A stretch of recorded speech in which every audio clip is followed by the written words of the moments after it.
Mind. Away from that, okay, now let's talk Lagos. Lagos continues to assert itself as Nigeria's economic powerhouse, with its gross domestic product GDP reaching an impressive $259.75 billion based on purchasing power parity (PPP). These achievements cement its status as Africa's second largest city economy, trailing only Cairo, Egypt. The announcement came during the launch of the Lagos Economic Development Update (LEDU) 2025, which highlighted the state's resilience amidst economic reforms and infrastructural investment.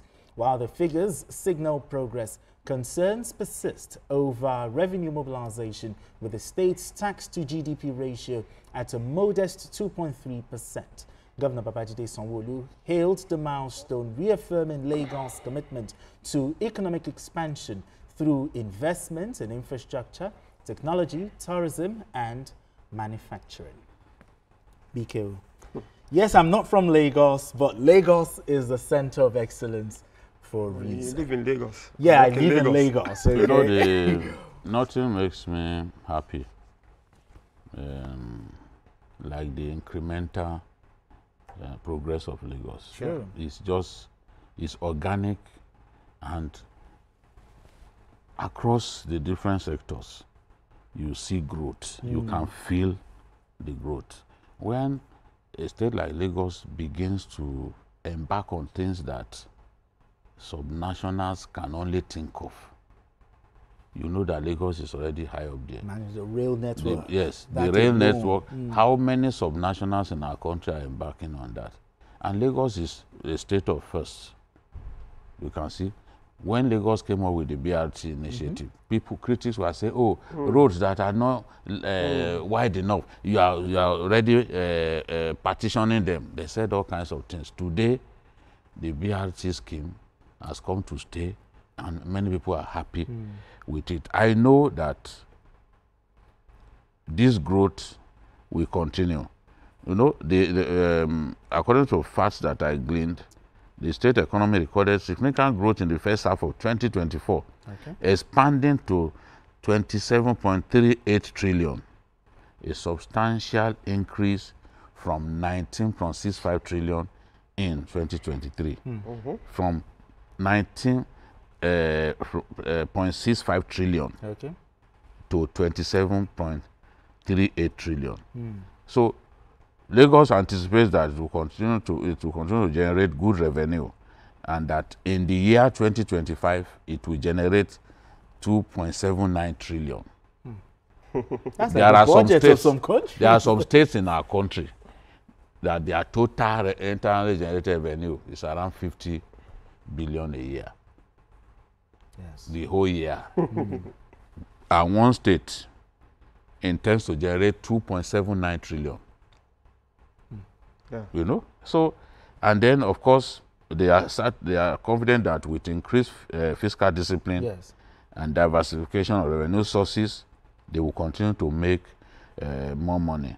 And but I like what Taiwo Edele said. He said, Lagos is big, but its revenue is small, collecting less than 2% of GDP. Yes. While some progress has been made, we still have a big room for improvement. And the time to change this narrative is now. I'm happy that, yes, the economic resilience of Lagos is there for all to see. Lagos is setting the pace for others to follow. FCT is also doing very well. River State is doing well. There's potential there in terms of internally generated revenue, FCT, and then Rivers. You know, in that order. But we have to keep improving. We have to keep looking up.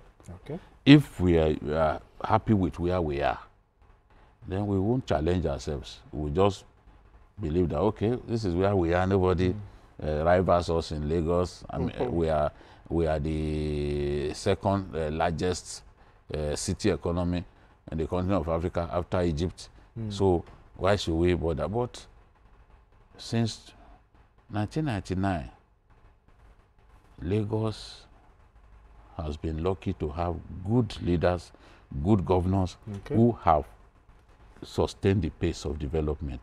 And that is what we are seeing. So I'm very happy as somebody who is resident here to see the progress happening in Lagos. Absolutely. And hopefully, very soon, we'll be able to bring the governor of Lagos State to come and talk about all of this on journalist anger. We'll make I look forward to that. I look forward to that. But to the average Lagosian, how significant is this? Very, very significant. Very, very, very significant.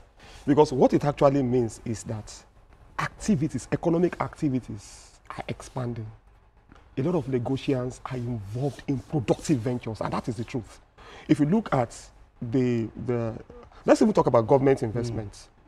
Let's talk about government investment in rail transport, maritime, and all of that. We know that it has created jobs. Now, and there's one other thing that I think we should talk about. You know, the security in Lagos alone, again, it has created an enabling environment for business activities to thrive. Yes. And it has been like this. I mean, it didn't start with Sanwo-Olu. You see, there's something about the governors that have ruled Lagos.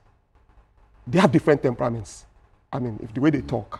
But one thing they have done is to sustain. There's a blueprint and they follow through. The trajectory of growth. Look at the issue of BRT. It started with the then governor, Tinubu.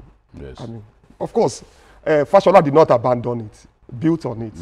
You know, the interesting thing about BRT is that it phased out the monster buses, Molue. Yes. Nobody said Molue had to go. Nobody banned Molue. Molue was just on its own. Remember the days of Molue now? Yes. People will be hanging and all of that. So people will be preaching to you and selling drugs. Yes. A drug that can cure all diseases. all things. So it's wonderful. Honestly, I mean, we need to be very honest. Lagos, it's an enabling environment. It has an enabling for everybody, except you are lazy. Now, with this increase, and Governor Sanwo-Olu must be doing something different. No, he's just building on. Just building on. Exactly. Yes. So, let me talk a bit about revenue, because tax to GDP ratio is very low. What should the governor be doing? What should the government of Lagos be doing differently?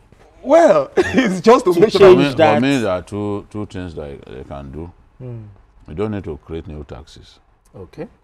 Improve the efficiency of collection. That's what I was going to say. You don't need to create, because people don't need new taxes at this time. True. But there are many people who are refusing they are not to paying. pay. We've not found a way. I think if we behave the way they behave in other countries, look, tax evasion, the punishment for tax evasion is greater than that of manslaughter. In some of the countries of Europe, you don't try it. Some former president have been jailed for not paying tax. Tax evasion. They don't joke with it. Because you are aware that so there should be tougher laws for tax evasion. There are employers that deduct taxes from and staff salaries and don't remit. They don't remit. There are companies that do that. Yes, they do. It's happening. It's happening. That's a crime, a major crime. They deduct tax. Some will bribe tax collectors and pay just a fraction. They do it. So I guess those are the areas the potential to earn a lot more is